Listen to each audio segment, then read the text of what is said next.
ठेवलाय आणि त्याच्यामध्ये आपलं आता तुम्ही काय करणार तेच सांगितलं. सर आपल्याकडे प्रायव्हेट पार्टनर एवढे आहेत की जर तुम्ही ही स्कीम स्वतंत्र जर साहेब आपण मार्केटमध्ये काढली की कुणी इन्व्हेस्टर फक्त सोलरसाठी आमच्याशी हे करणार असेल आणि आपण त्याच्यावर पॉवर परचेस अग्रीमेंट करणार असाल, जागा करणार असाल, तर साहेब आपल्याला ते 25% घालायचे, तेही पैसे न घालता आपल्याला स्वतंत्र टेंडर काढण्याची मुभा आहे. हे 1400 कोटीचं जे टेंडर दिसतंय ते डायरेक्ट आपलं कमी होतं, आपले पर्सेंटेज पण कमी होत आहे. आणि हे जे तुमचं सोलरचं अग्रीमेंट करायचं आहे ते स्वतंत्र करण्याची मुभा आहे ना तुम्हाला.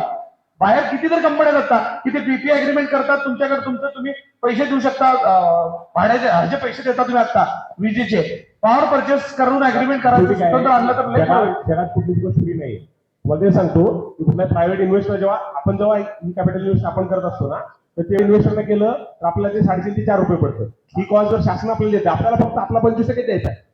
आपण जेवढं समजा हे समजा अजून करा की त्या प्रोजेक्टला 100 कोटी रुपये इन्व्हेस्टमेंट आहे, तर 100 कोटी कुठलं मार्केटने उचलणार आहे. ही जर 100 कोटी आपल्याला शासनाकडे मिळत असेल तर ती आपल्याला जे 4 रुपये मिळणार आपल्याला 3 रुपयेच मिळेल. कळलं का? अल्टिमेटली प्रत्येक माझं एवढं म्हणणं आहे की अल्टिमेटली तो प्रायव्हेट काय स्वतःच्या खिशात घाला होता, तो मार्केटमध्ये बरोबर करतो, इंटरेस्ट कॉस्ट आपल्या पोटातून करतो, त्या ऍडिशनल जी काही इंटरेस्ट कॉस्ट येते आधी त्याचा फायदा.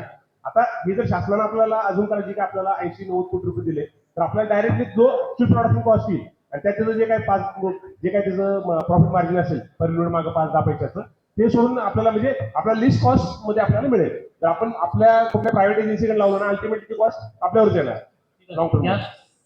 तर महापौर साहेब, मी आयुक्त साहेबांकडे ज्यावेळेस माहिती घ्यायला गेलो त्याशी देखील त्यांना सांगितलं होतं किंवा परिवहन अनेक वर्षापासून बाहेर तुम्ही शॉपिंग सेंटर चालू शकता. आतमध्ये तुम्ही जागा जी खुली आहे त्या ठिकाणी तुम्ही पार्किंग करू शकता. त्या ठिकाणी तुम्ही जे होण्यासारखं आहे काळे साहेब, जे होण्यासारखी प्रकरणं आहेत ते आणा, आपण सगळे एक पतारी करूया. पण जे होणार सारखे नाही, जे स्कूलचे आहेत, शाळेचे आहेत, ग्राउंडचे आहेत, हे प्रकरण आलो नका. तुमच्या सगळ्यांचा या ठिकाणी अभिनंदन करतो, निर्णय चांगला घेतला. किंवा शाळेचे ग्राउंडचे सगळे विषय तुम्ही थांबवले, जे होण्यासारखे आहेत ते प्रकरण आलं तर आम्ही तुमच्याबरोबर आहे. पण शाळेचे ग्राउंडचे कुठले आलं तर आम्ही या ठिकाणी तुमच्याबरोबर नाही आहे, त्याला आमचा विरोध राहणार आहे. जे प्रकरण आणायचे तुम्ही आयुक्त साहेब, जे प्रकरण आणायचे आहेत जे होण्यासारखे आहेत ते प्रकरण आणा, आम्ही तुम्हाला विकास कामाला कुठेही